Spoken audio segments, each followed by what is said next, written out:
Iglesia Bautista Misionera del Talar le invita a escuchar el siguiente mensaje que edificará su fe.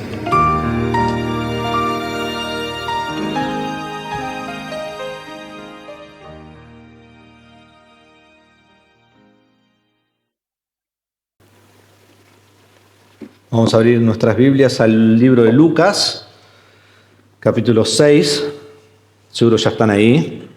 Lucas, capítulo 6. Hoy vamos a estar mirando, comenzando en versículo 12. Vamos a leer nuestro pasaje para comenzar. Lucas 6, 12.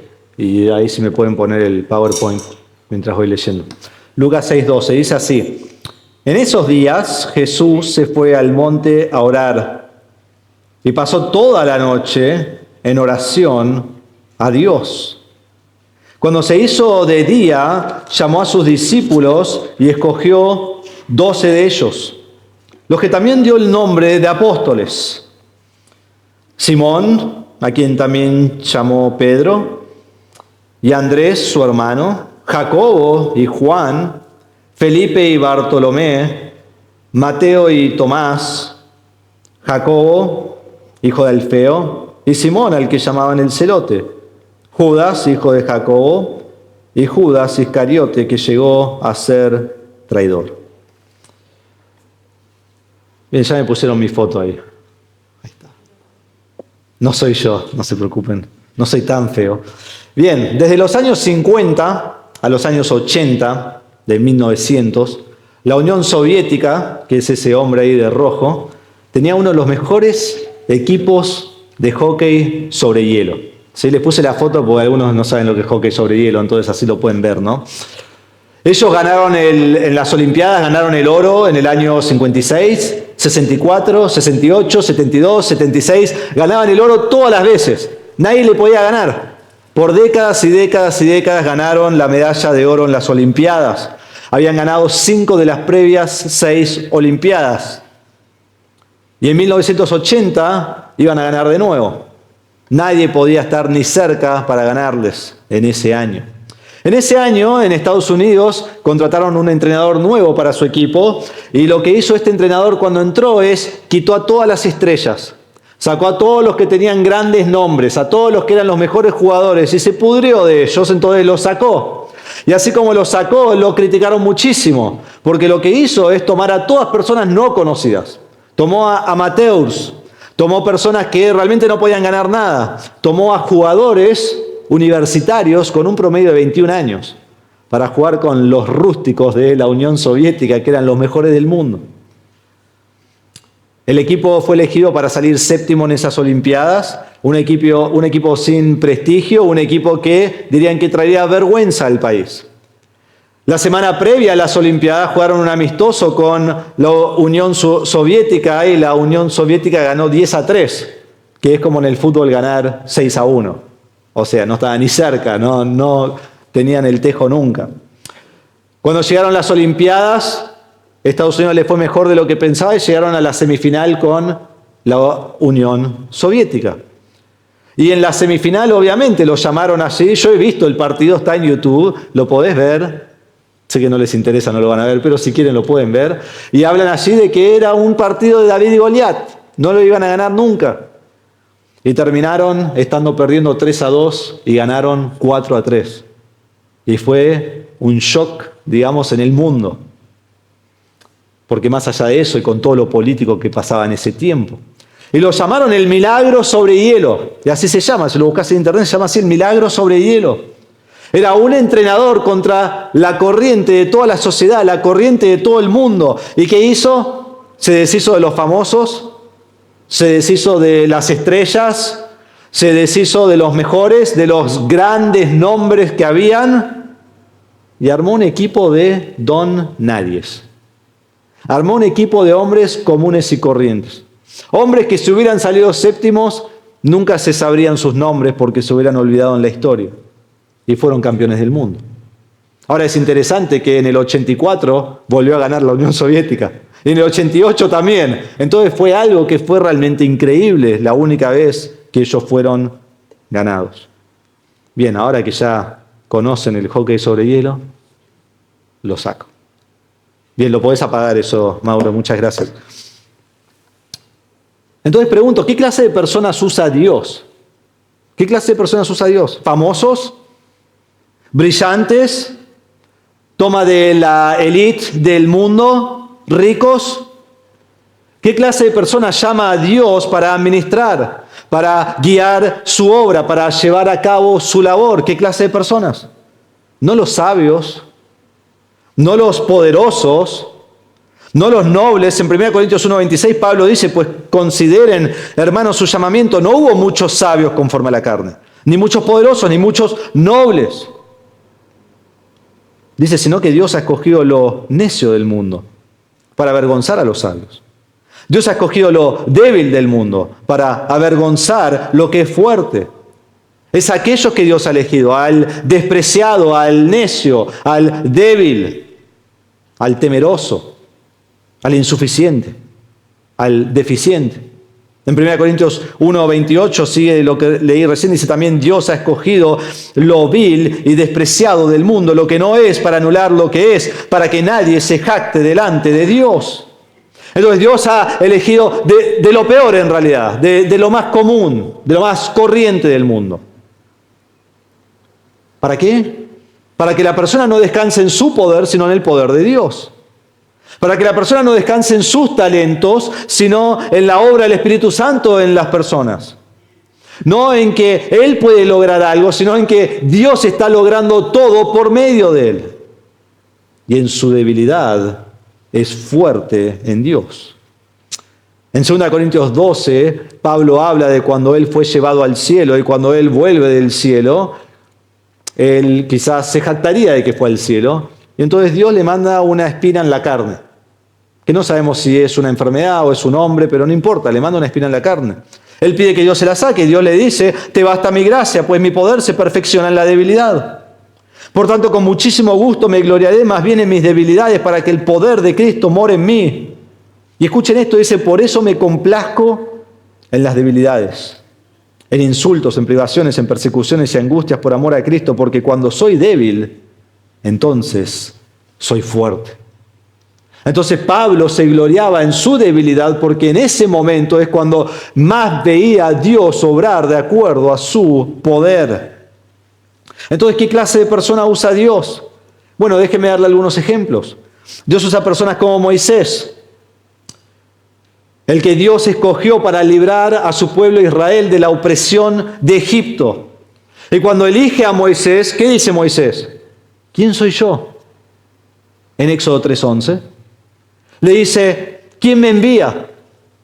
Y si no me creen, ¿qué puedo hacer yo? Y si no escuchan mi voz, Dios, ¿cómo puede ser que me llames a mí? Y Dios le dice, decirles que el yo soy te envía. Decirles que yo los sacaré de la tierra de Egipto. Decirles que yo me encargo de todo. Entonces pensamos, bueno, Moisés va a ir. Entonces Moisés dice en Éxodo 4:10, por favor, Señor, nunca he sido hombre elocuente, ni ayer, ni en tiempos pasados, ni aún después de que has hablado a tu siervo, porque soy tardo en el habla y torpe en la lengua. Él le dice, no, Dios, te equivocaste, yo no puedo hablar. Yo soy tardo para hablar. Por favor, Dios, no me uses. Que no sea yo quien tiene que librar al pueblo de Egipto. Y en Éxodo 4:11 el Señor le responde y dice, Moisés, ¿quién ha hecho la boca del hombre? ¿O quién hace al hombre mudo, sordo, con vista o ciego? ¿No soy yo el Señor? Ahora pues ve, y yo estaré con tu boca y te enseñaré lo que has de hablar. Entonces Moisés escucha esto y dice, te ruego, Señor, envía ahora el mensaje por medio de quien tú quieras. Básicamente le está diciendo, Señor, está bien todo eso, pero envíalo por cualquier otro, menos yo no puedo hacer. Y Dios se enoja con él, y Dios dice, yo te voy a poner a Aarón para que vos hables por medio de él. Y lo envía a Moisés, y Moisés termina siendo el profeta más grande del Antiguo Testamento. Nos dice en Deuteronomio 34:10, desde entonces no ha vuelto a surgir en Israel un profeta como Moisés. ¿Qué hizo Dios? Tomó a un hombre débil, un hombre que no puede hablar, un hombre que no puede hacer nada, y lo hizo el mejor profeta que existió en el Antiguo Testamento, en el poder de Dios. Porque eso es lo que Dios toma, hombres débiles. Toma a Jeremías. A Jeremías le dice que lo llamó a ser profeta antes, o lo estableció antes de que naciera. Dice en Jeremías 1:5, Dios dice, antes que yo te formara en el seno materno, te conocí, y antes que nacieras, te consagré, te puse por profeta a las naciones. O sea, antes de que Jeremías exista, Dios ya decidió su camino. Va a ser profeta. Entonces Jeremías dice, Señor Dios, no sé hablar, porque soy joven. O sea, no leyó lo de Moisés, ¿no? Y el Señor le dice, no digas soy joven, porque a donde quiera que te envíe irás, y todo lo que te mande dirás, no tengas temor ante ellos, porque contigo estoy para librarte, declara el Señor. Y Dios usa a Jeremías en un ministerio muy difícil, donde todo lo que profetizó hicieron lo opuesto. Pero así Dios lo usó grandemente, para predecir la caída de Jerusalén. Isaías dice, soy un hombre de labios inmundos. Y cuando Dios dice, ¿a quién enviaré? Él dice, heme aquí. David, un pastor de ovejas, el más joven entre 8 hermanos. Y Samuel tiene que buscar a quién va a ser el rey. Y tiene hermanos grandes que son increíbles, que están para la guerra, musculosos, grandotes, listos. De ellos parecen los reyes. Y David no, es un pastor de ovejas. A ese quiero. Y él va a ser el rey más grande del Antiguo Testamento. Va a ser a él que Dios le promete, en tu reino se sentará el rey más grande, el Mesías, algo que todavía es futuro. Gedeón, en Gedeón capítulo 6, Dios se aparece a Gedeón y lo llama a él, y Gedeón dice, Señor, mi familia es la más pobre de Manasés. Y Dios básicamente le dice, ¿qué importa? ¿Qué tiene que ver eso? Y Gedeón le dice, y yo soy el menor de esta casa pobre. O sea, no solo somos los peores, los más pobres, pero yo soy el menor de esta casa. Y Dios dice, ¿qué me importa? Jehová le dice, yo estaré contigo. Entonces Gedeón dice, bueno, mostrame una señal. Y Dios le muestra una señal. Y después lo que tenía que hacer Gedeón, primero que nada, era enfrentar el pecado de Israel. Y él tiene que ir y tirar abajo un altar, y lo hace de noche porque teme. Y una vez que tiene a Israel de su lado, entonces tiene que enfrentar a los madianitas, que tienen un ejército enorme. Y él tiene 32.000 hombres y dice, no entiendo cómo lo voy a hacer con 32.000 hombres. Y Dios le dice, no, 32.000 es mucho. Y le saca 20.000 o 22.000 y le quedan 10.000. Imagínate, no lo iba a hacer con 32, ahora lo voy a hacer con 10. Y Dios le dice, no, es mucho. Y le deja 300 hombres. 300 hombres. ¿Y contra quién lucha? Jueces 7:12 dice, los madianitas, los amalecitas y todos los hijos del oriente estaban recostados en el valle, numerosos como langostas. Y sus camellos eran innumerables. ¿Tan numerosos? Ahí está nuestro micrófono. Ahí volvió. Bien. Vamos a ver si me transformo yo en un robot o si funciona, ¿sí? Estamos probando de nuevo. Tan numerosos como la arena a la orilla del mar. ¿Qué está diciendo? Ellos son 300 y los amalecitas son numerosos como langostas, los camellos como el grano en la arena, o la arena en la orilla del mar. Increíble. Y Dios le da la victoria. Y Gedeón dice, levántense pueblo, porque el Señor ha entregado en manos de ustedes al campamento de Madián. Dios usa al débil, Dios usa al temeroso, Dios usa al tardo de hablar, Dios usa al pobre, Dios usa al joven, al torpe de lengua. ¿Para qué? Para realizar su obra increíble. Entonces es lindo por un lado, por otro lado nos deja sin excusa. Cuando Dios llama a personas a su labor, no importa sus aparentes habilidades y talentos, o falta de habilidades, o falta de talentos. Dios usa al que nadie podría usar. Dios usa al que nadie quiere usar. Y Él hace una gran obra. Un autor escribe así: Dios puede lograr su propósito, ya sea mediante la ausencia de poder y recursos humanos, o abandono de dependencia de ellos. A lo largo de la historia, Dios ha elegido y usado a nadies, porque su inusual dependencia en Él hizo posible la exhibición única de su poder y gracia. Eligió y utilizó a hombres, y Él dice entre paréntesis, hombres de prestigio, solo cuando renunciaron dependencia de sus capacidades y recursos naturales. A veces usa personas de prestigio, como usó a el rey Nabucodonosor, luego de que él se humilló. Pero mayormente hombres comunes y corrientes, mujeres comunes y corrientes. Y menos mal, hermanos, porque eso somos nosotros. personas comunes y corrientes. Y es más, la persona que Dios usa no es la persona arrogante, no es la persona soberbia, no es la persona que lo sabe todo, no es la persona que se cree que sabe todo, que es todo, que se las cree todas. No es el que no puede ser enseñado, es el humilde, es el que no sabe nada, es el que sabe que no sabe nada, es el débil. Y allí, en su debilidad, se ve el extraordinario poder de Dios. Otro autor dice así: el glorioso evangelio de Cristo es confiado al hombre común y frágil para que sea vista la inmensidad del poder de Dios y no el poder del hombre. En 2 Corintios 4:7 dice: pero tenemos este tesoro en vasos de barro para que la extraordinaria grandeza del poder sea de Dios y no de nosotros.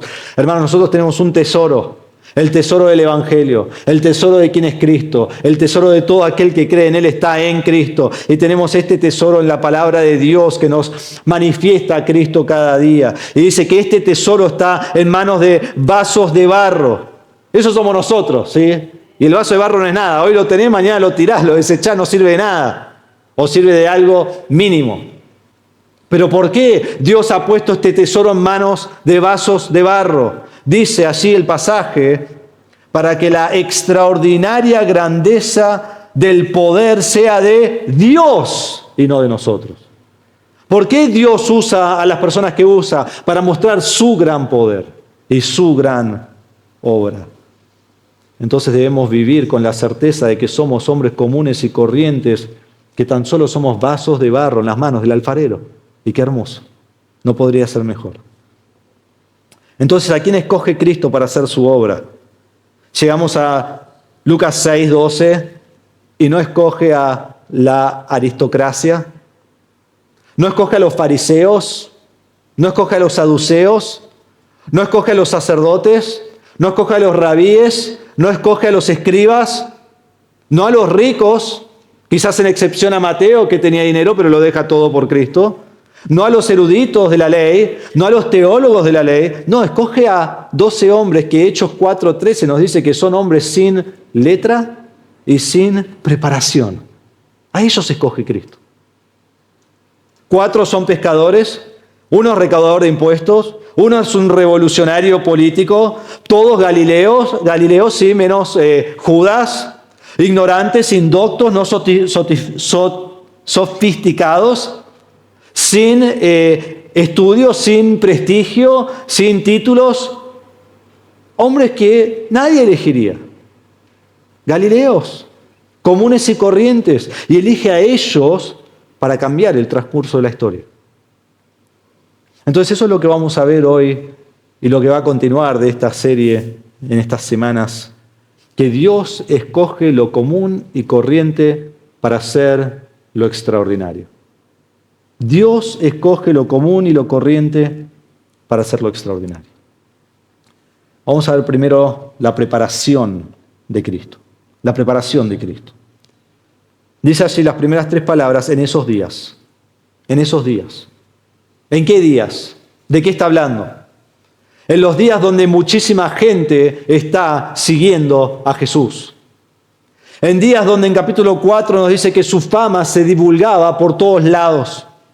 Donde las multitudes lo buscaban, donde la multitud lo agolpaba, donde las grandes multitudes se congregaban para oírle, donde aquí en capítulo 6, versículo 7 dice: había una gran multitud de sus discípulos y había una muchedumbre del pueblo, y venían de todos lados, de Judea, de Jerusalén, aún de Tiro, de Sidón, de todos lados. En una ocasión vamos a ver en Lucas capítulo 9 que Él va a dar de comer a 5.000 hombres. Si contamos mujeres y niños, se especula más de 20.000. En Mateo 15:38 dice que en otra ocasión va a dar de comer a 4.000 hombres, con hombres y mujeres, nuevamente miles y miles.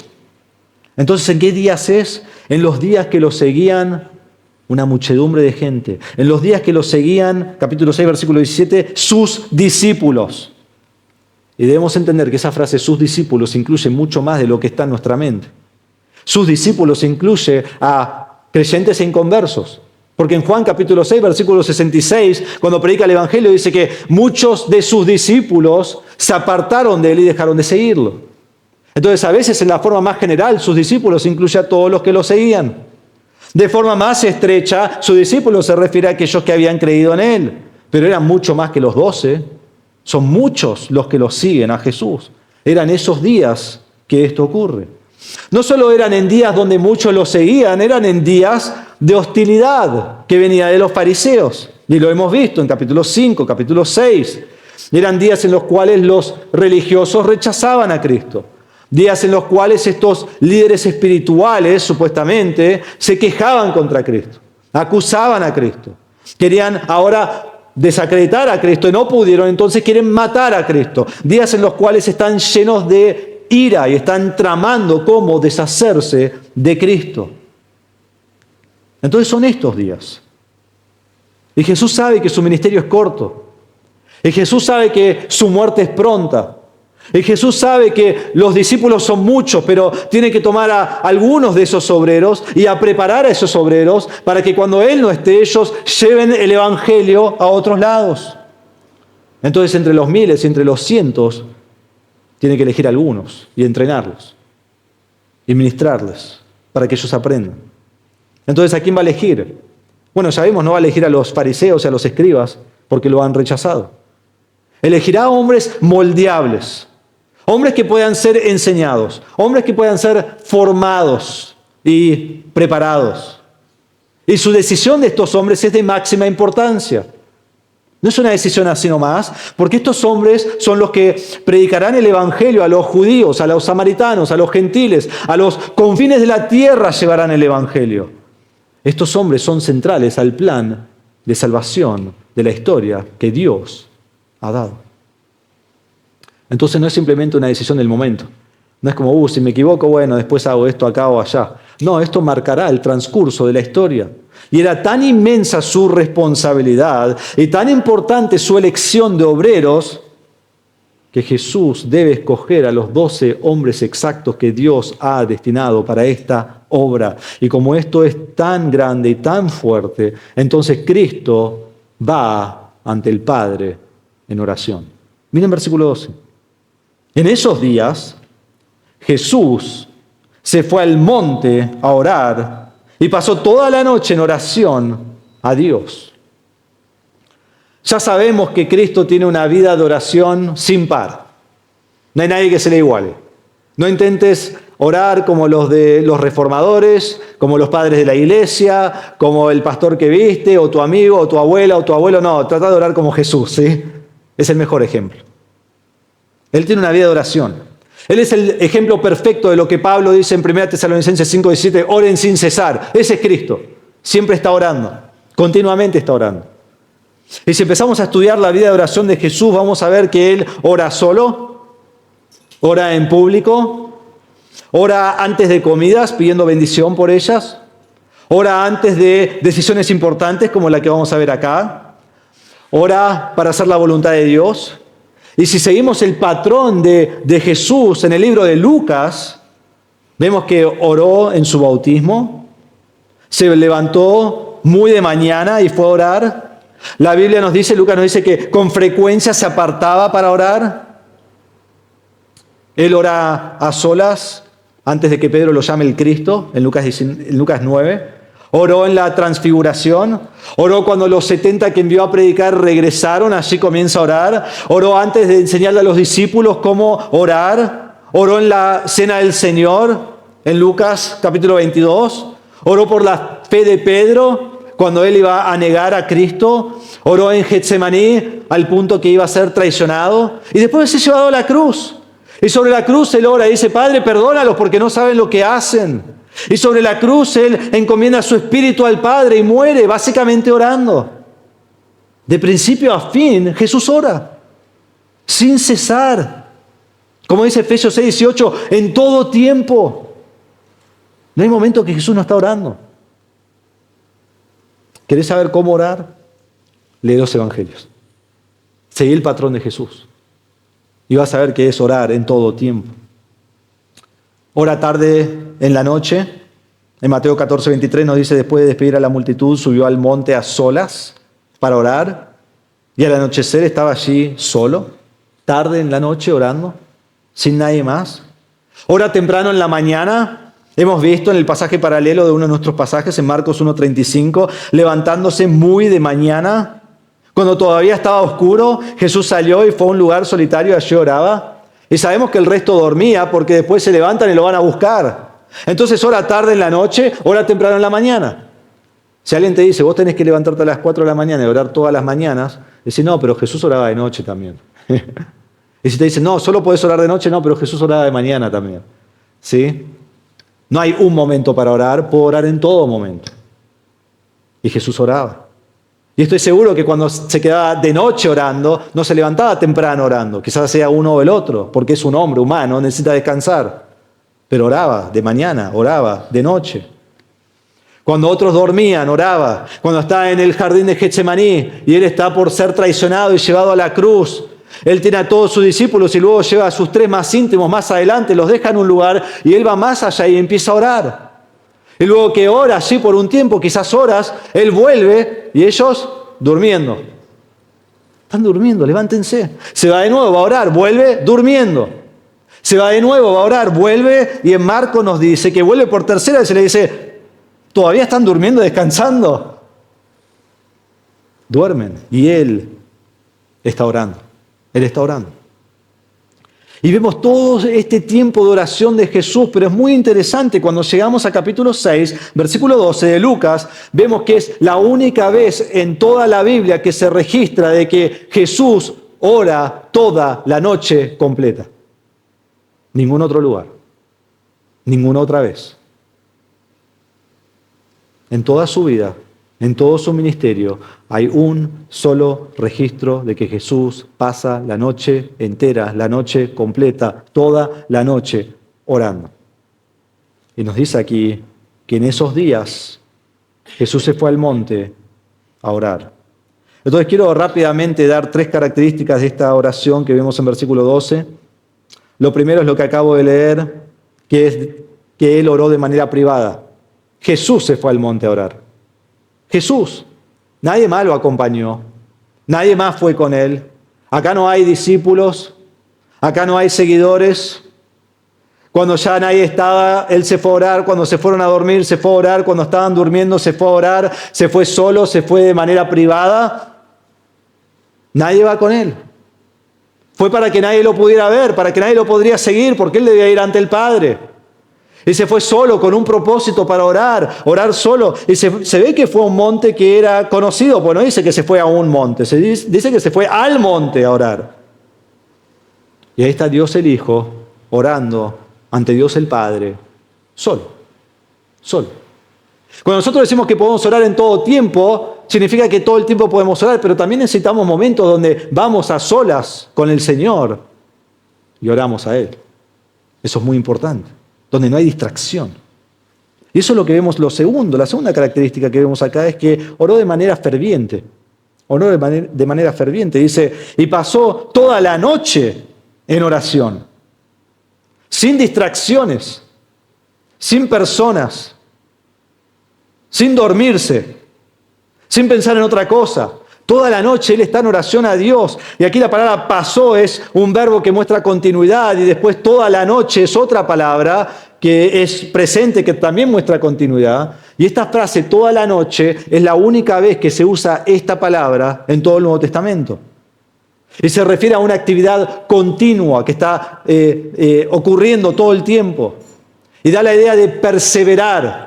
Toda la noche con fervor Jesús está perseverando, es como que está luchando. Él está teniendo este tiempo de oración y no se corta, largas horas de la noche. No sabemos los horarios, pero suponete que empezó a orar a las 8 de la noche y ora hasta las 6 de la mañana. 10 horas. Quizás un poquito menos, pero ¿cuánto menos que eso? Entonces 6 horas, u 8 horas, u 10 horas. Un montón. Está orando ante el Padre. Y mientras preparaba esto me pregunto, ¿por qué tantas horas de oración? ¿Fue realmente necesario que orara tanto? ¿Que este sea el único registro en la Biblia de que pasa toda la noche orando? Sí, porque su elección de los discípulos era de máxima importancia. Y lo guió a sus rodillas ante Dios por 8, 9, 10 horas. Porque no podía errar en su elección. Tenía que elegir correctamente.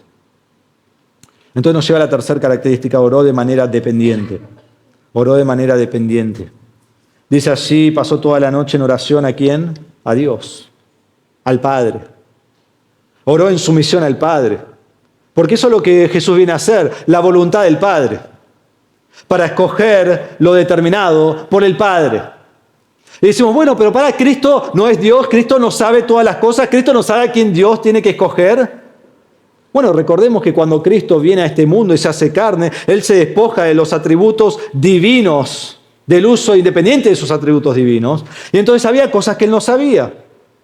Mateo 24:36 nos dice esto, que no sabemos ni la hora ni el día que va a venir el Hijo del Hombre, ni Jesús mismo sabe.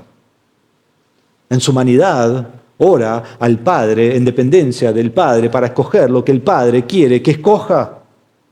Necesitaba que el Padre le guíe perfectamente.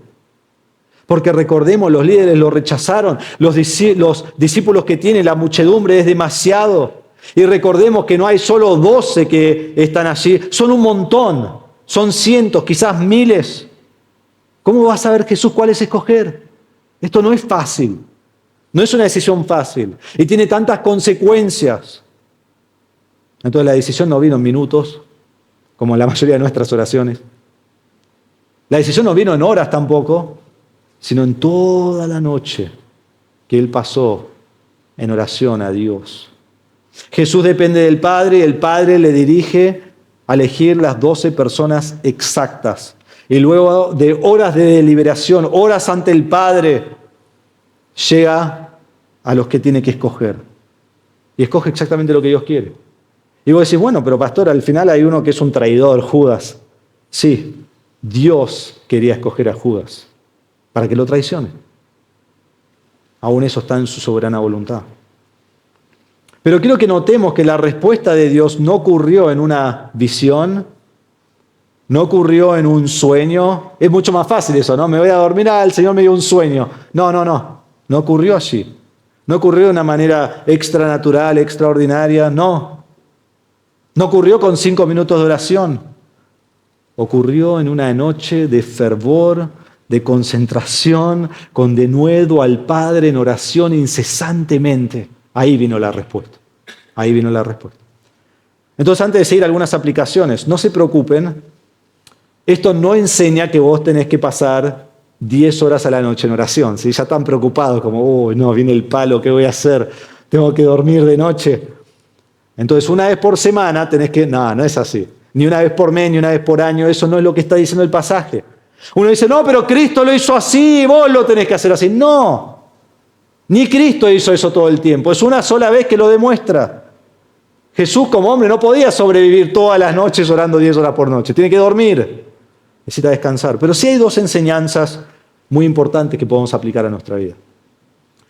Primero, acerca de mi vida de oración personal. Mi vida de oración personal, o sea, acerca de mí. Hay situaciones en nuestra vida donde debemos estar en horas de oración ante Dios. Cuando tenemos decisiones trascendentales que tomar, debemos ir a solas con Dios, en dependencia de Dios, con fervor a Dios, porque necesitamos guía, necesitamos sabiduría, la cual nosotros no tenemos y solo se encuentra en Dios y necesitamos que Él nos lo dé. Y a veces toma mucho esfuerzo ir ante Dios y perseverar hasta que sabemos su voluntad. Y muchas veces no sabemos su voluntad y queremos la respuesta, pero no llegamos a ese punto como Jesús llegó. Porque ¿quién quiere pasar 8 o 10 horas seguidas? Pero ¿qué hay en tu vida por la cual vos debes estar orando fervientemente ahora? Que debes pasar horas ante el Señor ahora, que vos querés respuesta, pero debes perseverar con energía, debes incesantemente ir ante Dios y hacer ese esfuerzo. Quizás decís, pastor, tengo un tema monumental ahora en mi vida, no sé la voluntad de Dios, si no me lo muestra. Bueno, orá. Y orá hasta que te dé respuesta. Orá hasta que sepas lo que Dios quiere de ti. Jesús oró toda la noche, y luego de orar toda la noche, respuesta vino, respuesta llegó. Y como siempre vemos con la vida de Jesús, si Jesús siendo Dios necesitaba perseverar toda la noche en oración, ¿cuánto más nosotros? ¿Cuánto más nosotros? Segundo, tenemos una aplicación también acerca de mi oración por la iglesia. Acerca de mi oración por la iglesia. Hay una prioridad de oración al elegir líderes dentro de la iglesia. Y nosotros somos una congregación congregacional, donde el pastor y diáconos no eligen los líderes, lo elige la congregación. Entonces es una gran responsabilidad. Cada año elegimos diáconos, y los que son elegidos sirven por 3 años. Debemos perseverar en oración para elegir los diáconos correctos. No solo decir, bueno, a ver, ¿quiénes son los hombres? Bueno, los elijo a ellos. Y veo la hojita llena de hombres y elijo a todos. Total. No. ¿Quién cumple con los requisitos? ¿Quién sería un buen diácono? ¿Quién usaría a Dios? ¿Quién no? Y orar, y orar, y orar, y orar. Y cuando vengo estoy preparado para elegir a quien yo creo que Dios quiere elegir. Cuando elegimos un pastor o un copastor, y esto no es cada año, pero va a venir momento donde hay que elegir algún otro copastor en la iglesia. Debemos perseverar en orar y elegir correctamente según lo que Dios quiere. ¿Qué pastor, qué copastor se elige tendrá grandes resultados para la obra de Dios? Un hombre incapaz, un hombre soberbio, un hombre que no aprende, o quizás uno que realmente no ha sido llamado por Dios y cree que es llamado, hará gran daño a la iglesia. Y un hombre humilde, un hombre preparado, un hombre llamado, un hombre que es enseñable, un hombre que quiere servir al Señor, será usado grandemente para la edificación de la iglesia. Y nosotros tenemos esa responsabilidad. Entonces debemos orar. Desde ya orar por hombres así, pero cuando llegan a orar, si es lo que el Señor quiere o no, y que el Señor dé respuesta. Y este fue el patrón de los apóstoles, este fue el patrón de la iglesia. Cuando Judas se ahorca, él toma su vida y lo reemplazan con otro apóstol. Dice que ellos perseveraron en oración y luego eligieron a Matías. Cuando Pablo y Bernabé fueron enviados de Antioquía, la iglesia de Antioquía perseveró en oración y luego los mandó. Entonces debemos orar en dependencia de Dios, buscando su voluntad, no solo si la persona es agradable o no. Debemos orar para que podamos elegir siempre lo que Dios ha escogido, los hombres correctos para liderar su iglesia. Cristo oró toda la noche, hasta tener claridad y certeza de la elección de sus discípulos más íntimos. Entonces vemos primero la preparación. Segundo vemos la elección de Cristo en versículo 13. Y no se preocupen, hoy solo voy a predicar 12 y 13. La elección de Cristo. Versículo 13. Cuando se hizo de día, llamó a sus discípulos y escogió 12 de ellos, a los que también dio el nombre de apóstoles. Dios le reveló a Cristo su voluntad. Dice allí, cuando se hizo de día. Las horas pasaron, la noche terminó, comienza a amanecer. Allí estaba Cristo orando ante el Padre, ahora es de día, y llama a sus discípulos. Está listo. Horas y horas de oración trajeron claridad a su mente y paz en su corazón. Y ahora llama a estos discípulos, se ve a un montón de discípulos, no sabemos el número, pero dice acá que llamó a sus discípulos y escogió a 12 de ellos. Así que no llamó a 12. Había un montón, quizás cientos, quizás docenas, por lo menos 13. Alguien quedó afuera, pero habían muchos discípulos. Y de ellos, él, habiendo tenido su oración respondida, él sabe quién quiere Dios que sean estos 12 más íntimos. Y Dios revela su voluntad y él escoge a los 12, hombres sin letra y sin preparación, hombres comunes y corrientes. Y noten aquí en el pasaje que Cristo es el que escoge. Ellos no escogen a Cristo. Ellos no buscan a Cristo. Ellos no se postulan como apóstol. Yo puedo ser un buen apóstol, Señor. No. Es Dios quien llama a los discípulos a sí mismo. Es Dios quien llama a los pastores o misioneros a sí mismo. Él es el que decide, Él es el que escoge. Y todo el que escogió fue su discípulo. No llamó a 12 y uno dijo, no, bueno, yo no, gracias. No, fueron todos sus discípulos. Uno lo traiciona, pero es su discípulo. ¿Qué es un discípulo? La palabra discípulo en el griego es masteiteis, que significa un aprendedor, un estudiante, uno que aprende por instrucción, es un aprendiz, un alumno, un seguidor de un maestro. Estos hombres son aprendices, aprendedores, seguidores de Cristo mismo. Si hay una característica que debe tener un líder es que debe estar dispuesto a aprender, debe estar dispuesto a seguir, debe estar dispuesto a someterse. Y así es. Hombres dispuestos, Dios eligió a ser formados, a ser instruidos, a ser moldeados por Jesús. Hombres con disposición de ser corregidos y reprendidos. Y ¿sabés qué? Lo serán. Y lo vamos a ver, van a ser muy reprendidos. Y estos 12 son hombres, como dije, que no solo no tenían letra, no tenían preparación, pero estos 12 no podían ser más opuestos. Y los vamos a ir viendo en estas semanas, pero tenemos, por ejemplo, a Pedro, que es el optimista, y por otro lado tenemos a Tomás, que es un pesimista. Por un lado tenemos a Juan y Jacobo, hijos del trueno, que ellos siempre se quieren llevar el mundo por delante, que ven a los samaritanos y dicen, Jesús, tirá rayo del cielo, matalos en este momento. Y por otro lado tenemos a Andrés en el trasfondo, trayendo a personas al Señor. Por un lado tenemos a Simón el celote, que odiaba el gobierno romano y quería derrocar el gobierno romano. Y por otro lado tenemos a Mateo, el recaudador de impuestos, que trabaja para el gobierno humano. Y los judíos lo odian. Y Jesús trae a todos estos hombres y los junta. Quizás hay alguien que a vos no te gusta en esta iglesia. Bueno, Jesús te lo trajo. Trae a estos hombres de diversos trasfondos, diversos oficios, y los junta. Y antes de comisionarlos como apóstoles, Cristo los prepara y les enseña. En el pasaje paralelo de Marcos capítulo 3, versículo 14, dice, designó a 12 para que estuvieran con Él. ¿Qué hace? Él llama a estos 12 para que estén con Él, para que les enseñe, para que los prepare, para que los discipule, para que vieran su ministerio, para que caminaran con Jesús, para que vean la oposición, para que vean su enseñanza, para que crezcan, para que conozcan, para que estén preparados.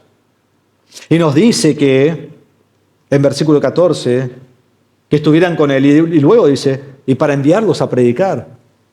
Entonces esto no era un fin en sí mismo, les enseña para después enviarlos, para que después ellos vayan a predicar, ellos vayan a llevar la palabra. Y dice como apóstoles, como enviados. Entonces es una preparación y luego es mandarlos al mundo a predicar el Evangelio. Y aquí mismo en capítulo 6, versículo 13 de Lucas dice, y escogió 12 de ellos a los que también dio el nombre de apóstoles. Y hemos hablado mucho de Cristo, de sanidades, de milagros, de todas estas cosas, pero es importante que hablemos un poquito de los apóstoles. ¿Qué es un apóstol? La palabra es en griego apóstolos, muy fácil de que lo entendamos. De manera general, un apóstol es simplemente uno enviado. Es un enviado. Si vos ves la palabra apóstol, es un enviado. Es uno comisionado para llevar un mensaje o realizar un deber oficial a nombre de otro. Es casi como si tenemos la iglesia y pongo tu nombre y te doy un poder, ¿no? Haces un poder delante de la escribana y después podés hacer un trámite en nombre de la iglesia. ¿Sí? Es un embajador. Es un representante que procede con autoridad de aquel que lo envía. Eso es lo que son estos 12, son embajadores de Cristo. Ellos son representantes de Cristo en la tierra. Pero la palabra apóstolos en general va mucho más allá de los 12, va mucho más allá de estos apóstoles. Es un término mucho más general. Se usa, por ejemplo, de Bernabé, que él fue enviado a predicar. Se usa de Epafrodito en Filipenses 2:25, que él es un apóstol, es uno enviado también a hacer un ministerio. Entonces, de manera general, un apóstol era alguien enviado para hacer cierta tarea. Pero de manera más estrecha, Y el término que está usando aquí de apóstol Lucas y que usa en sus evangelios mayormente, en su evangelio y en Hechos mayormente, es mucho más estrecho. Es un término que habla de un oficio y se restringe a los 12 más Pablo. Aquí los 11 más Judas, pero luego Judas va a tomar su vida, ahí se agrega Matías, esos son los 12, y después más adelante Pablo, que ya voy a hablar de eso en un momento. Entonces, los apóstoles aquí se refiere a los 12 apóstoles, se refiere a el oficio de apóstol. Entonces primero ellos aprenderán a ser discípulos de Cristo y luego serán enviados durante el ministerio de Cristo. Vamos a ver en Lucas capítulo 9 que Él los va a enviar a predicar aún mientras Jesús está ministrando y después van a volver a Él. Pero luego de su muerte, resurrección y ascensión al cielo, Cristo los va a enviar a ser embajadores de Él por toda la tierra. Estos hombres serán los evangelistas. Estos hombres serán los predicadores. Estos hombres serán los misioneros de la iglesia del primer siglo, la iglesia primitiva. En Hechos capítulo 4, versículo 33 dice: con gran poder los apóstoles daban testimonio de la resurrección del Señor Jesús. Ellos son los que van a estar compartiendo acerca de la muerte y resurrección de Cristo. Y predicarán el evangelio hasta los confines de la tierra. En Hechos 1:8 dice: pero recibirán poder cuando el Espíritu Santo venga sobre ustedes y serán mis testigos en Jerusalén, en toda Judea y Samaria y hasta los confines de la tierra. Serán ellos. Y harán todo tipo de señales y de milagros y de sanidades. Hechos 5:12 dice: por mano de los apóstoles se realizaban muchas señales y prodigios entre el pueblo. Y serán los líderes de la iglesia y establecerán el fundamento de la iglesia. Hablando de la iglesia en Efesios 2, Pablo dice: así pues ustedes ya no son extraños ni extranjeros, sino que son conciudadanos de los santos y son de la familia de Dios, hablando de los hermanos de la iglesia, que son parte de la iglesia, y dice: están edificados sobre el fundamento de los apóstoles y profetas, siendo Cristo Jesús mismo la piedra angular. Entonces ellos van a poner el fundamento de la iglesia, y ellos van a escribir el Nuevo Testamento. Ellos escriben todo el Nuevo Testamento, menos Marcos, el Evangelio de Marcos, y Marcos es un compañero de Pedro, menos Lucas, el que estamos viendo acá, y Hechos, y Lucas es un compañero de Pablo, y menos Santiago y Judas, que son hermanos del Señor Jesucristo, y quizás Hebreos, que no sabemos quién lo escribió. Entonces son hombres sin letra, sin preparación, comunes y corrientes, que Dios les va a encargar todo este ministerio increíble que sigue dando su fruto hoy, pero hombres llenos de fallas, llenos de fallas. Hombres que debían ser continuamente reprendidos por el Señor Jesucristo. Hombres que a veces eran orgullosos, buscaban lo suyo, buscaban ser el mayor, buscaban tener el mejor lugar en el reino de Dios. Hombres de poca fe, hombres desertores que cuando a Jesús viene y lo arrestan, todos los abandonan. Cobardes. Luego de que Jesús resucita, ellos están escondidos en una casa con las puertas cerradas para que nadie los venga a ver porque tenían miedo de los judíos. Hombres débiles que necesitan el poder del Espíritu Santo para salir a predicar el Evangelio. Y hermanos, cuando doy esa lista, ¿cuánto ánimo es eso para nosotros? ¿Cuánto ánimo es eso para nosotros? Pues nosotros somos esas personas. Que Dios decide usar hombres y mujeres como estos, con necesidad de reprensión, orgullosos, de poca fe, cobardes, débiles. Estos somos nosotros. Entonces Dios, en todas nuestras fallas, también nos puede usar. Con todas sus fallas, Dios los llama a sí mismo a ser embajadores en la tierra. Y les enseña, y los corrige, y los moldea, siendo transformados y conducidos por el poder de Jesús, y luego son enviados a predicar a los confines de la tierra, dando sus vidas como mártires por la causa de Cristo. Y un día, en la Nueva Jerusalén, estamos hablando de Apocalipsis 21 y 22, al final de la Biblia, cuando Dios crea cielo nuevo y tierra nueva, está la Nueva Jerusalén, y vos un día, cuando entres allí a la Nueva Jerusalén, ¿sabés lo que vas a encontrar? Vas a encontrar en 12 cimientos de las puertas del cielo los nombres de los apóstoles. Apocalipsis 21:13 dice, había 3 puertas al este, 3 puertas al norte, 3 puertas al sur y 3 puertas al oeste. El muro de la ciudad tenía 12 cimientos y en ellos estaban los 12 nombres de los apóstoles del Cordero. Vos vas a entrar y ahí va a estar su nombre. Por toda la eternidad vas a ver los nombres de los apóstoles. Y no te hagas un matete en la cabeza si es Matías o Pablo, ¿sí? No te preocupes, cuando veas lo vas a saber. Creo que era Matías. Los apóstoles fueron únicos. Y quiero dar algunas características más acerca de ellos para que entendamos que fueron únicos. Y eso primero es que hoy no hay apóstoles. No hay apóstoles. Ninguno. Nadie puede cumplir con los requisitos de un apóstol. Cuando Judas toma su vida y van a elegir a un apóstol nuevo, dice así Pedro en Hechos 1:21. Por tanto, es necesario de que de los hombres que nos han acompañado todo el tiempo que el Señor Jesús vivió entre nosotros, comenzando desde el bautismo de Juan hasta el día en que entre nosotros Jesús fue recibido arriba al cielo, uno sea constituido testigo con nosotros de su resurrección. ¿Qué debía ser un apóstol? Ser testigo de la resurrección. ¿Hay alguien hoy que es testigo ocular de la resurrección de Cristo? Nadie. Si está muy, muy viejito. Segundo, debían haber visto al Señor resucitado. Pablo mismo dice en 1 Corintios 9:1, no soy libre, no soy apóstol, no he visto a Jesús, nuestro Señor. Nadie hoy ha visto a Cristo. Cuando Judas toma su vida, lo reemplazan con Matías. Pero noten esto, luego de Matías, nunca reemplazan a nadie más. En Hechos capítulo 12, versículo 2, ¿quién muere? Jacobo, lo matan. ¿Lo reemplazan? Nunca. Nunca reemplazan al próximo apóstol. Y cuando van a todas las iglesias, Pablo y Bernabé o Pablo y Silas, ¿qué establecen? Pastores en las iglesias. No apóstoles, nunca establecieron más. Eran pastores, eran los líderes, pastor, anciano, obispo, lo que lo quiera llamar. Es lo mismo. Nadie tomó el lugar de los 12. Y Pablo fue el último de todos. Escuchen esto, 1 Corintios 15.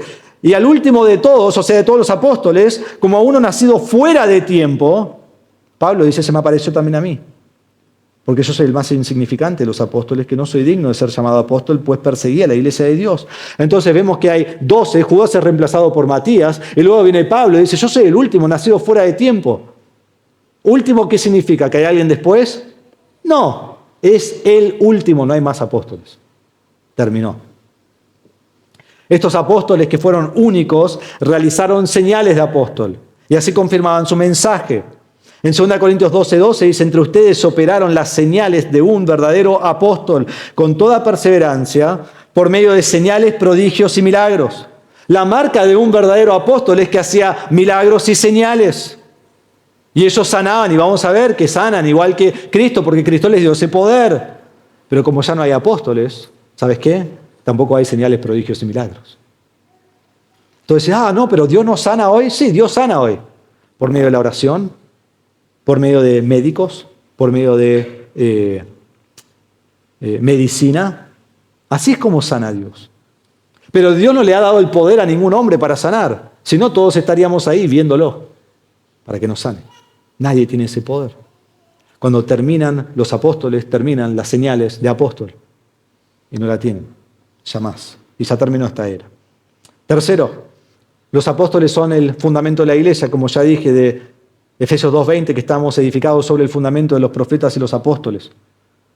El fundamento es también, se puede decir, los cimientos. Y todos sabemos que en un edificio los cimientos se ponen una sola vez. No se pone el cimiento de planta baja y después cuando se hace primer piso, otro cimiento en primer piso y otro cimiento en segundo piso, otro cimiento en tercer piso. No, hay un cimiento. Hay que hacerlo bien fuerte. Pero el fundamento se pone una sola vez, no se vuelve a poner. Y los apóstoles y los profetas son el fundamento de la iglesia.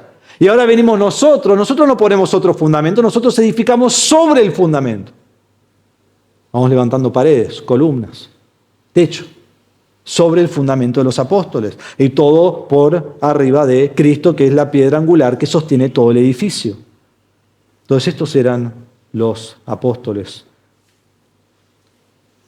Y último, los apóstoles recibieron revelación directa del Espíritu Santo. Nosotros no. Nosotros recibimos esta revelación.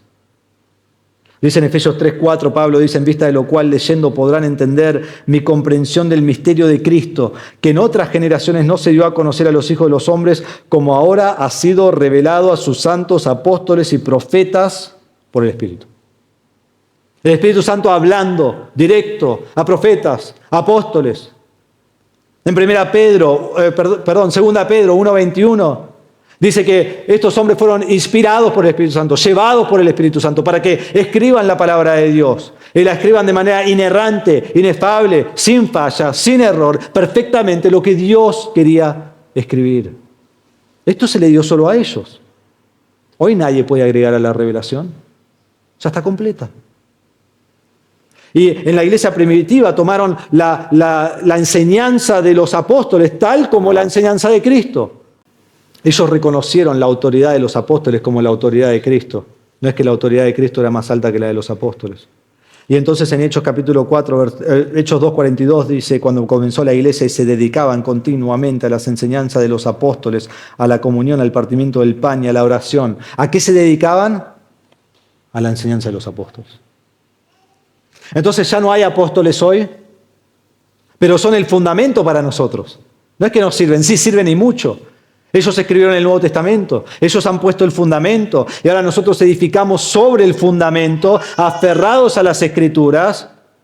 Y aunque su ministerio terminó, Cristo sigue edificando su iglesia por medio del ministerio de los apóstoles. Y nosotros seremos más la iglesia de Cristo a medida que nos aferramos a lo que ellos escribieron.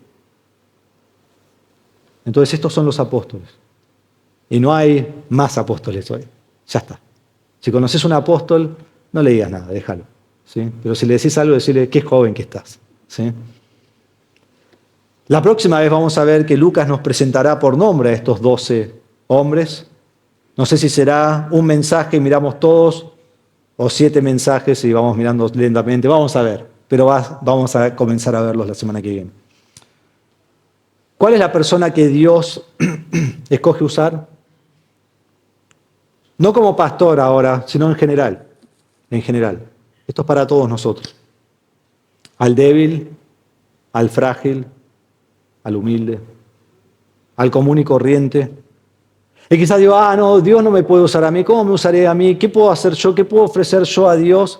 Mirá mi pasado, mirá mi pobreza, mirá mi falta de estudio, mirá mi falta de inteligencia. Vos sos exactamente quien Dios quiere usar. Yo soy exactamente quien Dios quiere usar. ¿Vos querés ser usado por Dios aquí en el talar? No depende de tus cualidades magníficas. No depende de tus talentos superiores. No depende de tu humildad. De someterte a la voluntad de Dios. Y que en tu debilidad Dios haga una obra extraordinaria de poder para su gloria. Entonces no hay excusas. Todos somos hombres y mujeres comunes y corrientes. Dice exactamente eso lo que Dios debe usar. Y lo que depende si Dios te usa es si vos estás dispuesto a ser usado por Él o no. Pero quizás, y yendo más allá y de manera más estrecha, quizás Dios te ha escogido para un ministerio a tiempo completo. Pastor, misionero, esposa de pastor, esposa de misionero. Quiero darte algunos principios, ¿sí? Primero, si es así, no pongas excusas. No pongas excusas.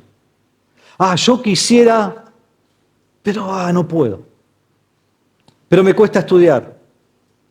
Pero me cuesta concentrarme. Pero soy muy débil. No pongas excusas. Yo te puedo dar mi propio testimonio. Yo soy el más indigno de los pastores indignos.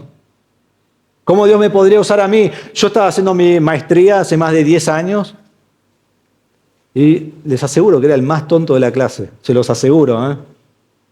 Mis compañeros eran genios. Yo era normal, pero ellos eran genios, sabían todo. Levantaban la mano, hacían preguntas y yo en mi mente pensaba, ojalá entendiera su pregunta. No tengo idea de qué está hablando, ¿no?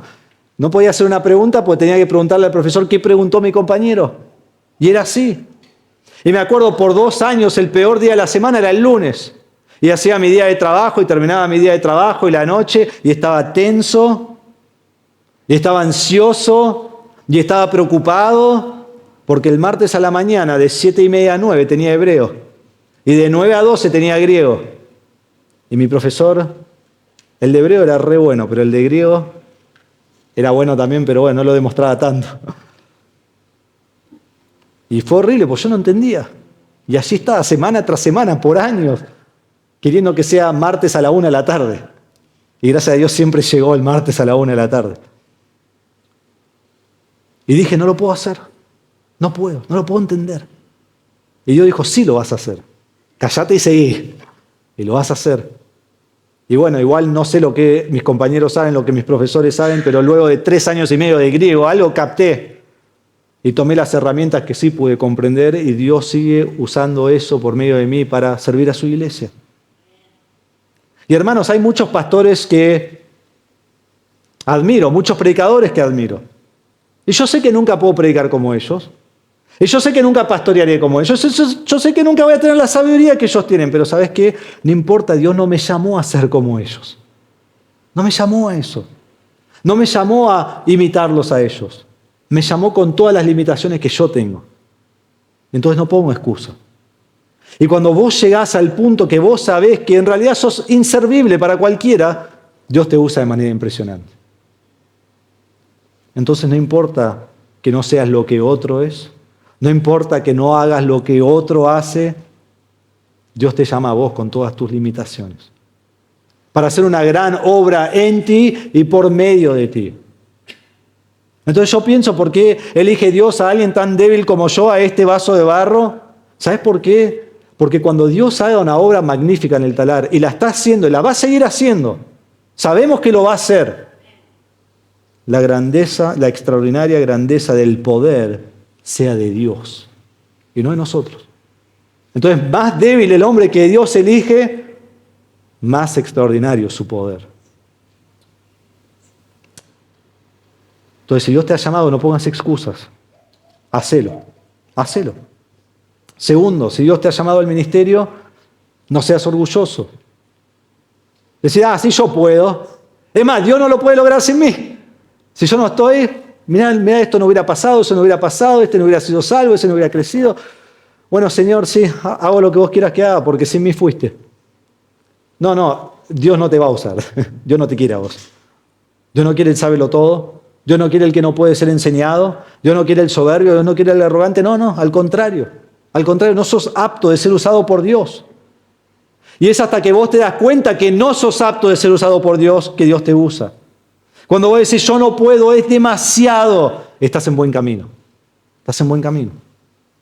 Debes ser consciente de tu propia debilidad, de que sos frágil y que debes depender del poder de Dios. Y al mismo tiempo, al saber eso, estar dispuesto a ser usado como Él quisiera. Tercero, debes ser consciente que demandará todo de ti. Vos decís, yo quiero entrar al ministerio. Bueno, sé consciente que demanda todo de ti. No es un trabajo de 2 horas por día o 1 hora a la semana, no, demanda todo. Demanda todo tu esfuerzo, todo lo que tenés, horas de estudio, día tras día, semana tras semana, año tras año, todo tu esfuerzo sin fin, demanda perseverancia. No por un día, sino todos los días. No por un mensaje, sino cada mensaje. No por una consejería, sino todas las consejerías. No con una persona, sino con todas las personas. No es una carrera de 100 metros, llegué, lo logré, terminé, bueno, gracias a Dios, dame mi medalla de oro y así me retiro en paz. No. Es una maratón. Y termina cuando morís.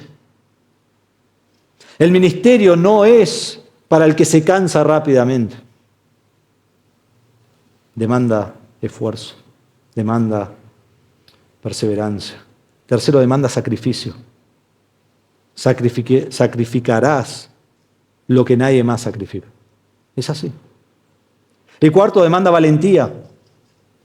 Vas a ser criticado, vas a ser acusado, vas a ser aborrecido. Tu familia va a ser criticada, tu familia va a ser acusada. Entonces, el pastorado no es para el débil. Hablamos antes de que es para el débil, pero aquí hablo del, ay, no puedo porque... No es para ese. No es para el débil.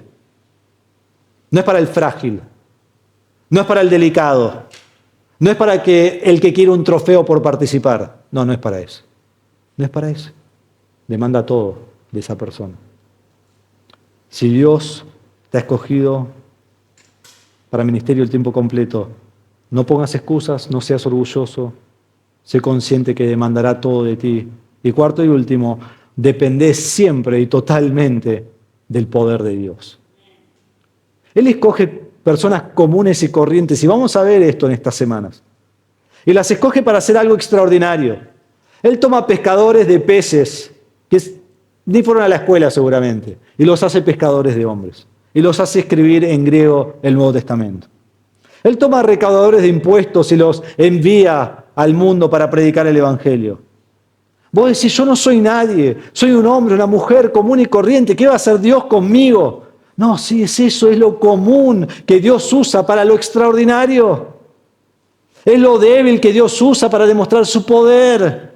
Es cuando sabés que sos un don nadie, indigno de ser usado por Dios, que Dios comienza a hacer cosas extraordinarias en tu vida y por medio de ti. Y ese principio es para todos, no solo para el que entra al ministerio. Entonces, sometete a Dios en oración. Responde a su llamado sin excusas. Sé humilde ante Él. Y prepárate, porque vas a experimentar algo inconcebible. Porque Dios escoge lo común y lo corriente para hacer lo extraordinario. Oremos.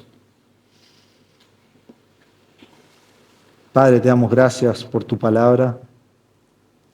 Damos gracias por el gran Dios que tú eres.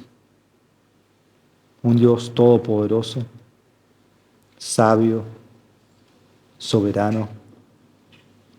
Un Dios que ha planificado toda la historia de principio a fin. Un Dios que ha determinado a quién usar para su gloria. Y Padre, llegamos a este punto en Lucas, un punto tan importante, porque estos 12 hombres van a ser usados grandemente, aún Judas, porque él va a llevar a entregar a Cristo, para que Cristo muera en la cruz por nuestros pecados. Él no es un hombre de Dios, él no es algo, él está en el infierno, pero igual lo usas para lograr tu voluntad. Padre, pero hombres comunes y corrientes. Qué ánimo para nosotros, porque son hombres iguales que nosotros, pero hombres que decidieron dejarlo todo y seguir a Cristo. Te pido, Señor, que ese sea nuestro deseo en esta mañana. Que cada hermano, cada hermana que está aquí presente, que examine su corazón, que deje afuera las excusas, que deje afuera el orgullo, y que se ponga delante de ti, Señor, en oración y diga, Señor, úsame. Con los pocos talentos que tengamos, con las pocas cualidades excelentes que también tenemos, que nos use, Señor. Y es hermoso porque al usarnos vamos viendo la gran obra que tú haces por medio de nosotros. Y como somos débiles y como somos de cierta manera inservibles, ahí se ve tu gran poder. Entonces, Padre, te pido que uses a cada uno en esta iglesia como instrumento tuyo para la gloria de tu nombre y que juntos sigamos creciendo como iglesia y sigamos viendo tu extraordinario poder. A ti sea la gloria en esta mañana, en el nombre de Jesús. Amén.